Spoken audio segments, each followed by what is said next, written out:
คนฮะแหมยืนนิ่งมากเลยครับทุกคนก็ไม่รู้เลยว่าฉันเดินอย่างไรคงเป็นเพราะฉันกลัวว่าอาจจะเสียเธอไปหากว่าฉันถามเธอแต่ความรู้สึกมันล้นจนทนไม่ไหว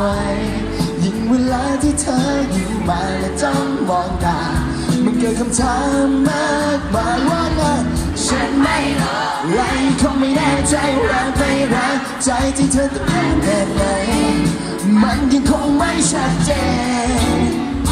เธอกับฉันเราเป็นอะไรช่วยบอกฉันทีอยากรู้สายตาที่เธอมีให้กัน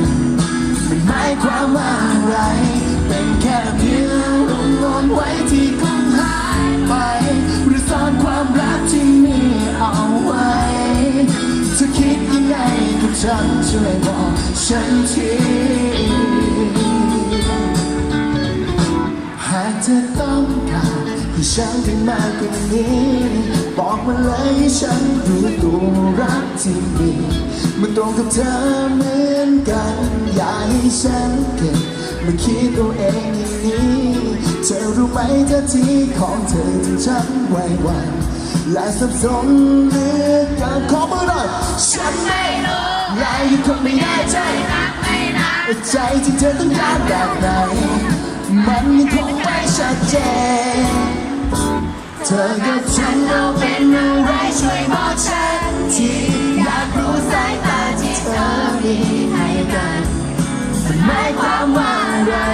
เป็นแค่เพียงอารมณ์อ่อนไหวที่คงหายไปหรือซ่อนความรักที่มีเอาไว้จะคิดยังไงกับฉันช่วยบอกฉันทีเสียงกรี๊ดหายก็จะร้องไม่ค่อยออกนะเพราะเธอกับ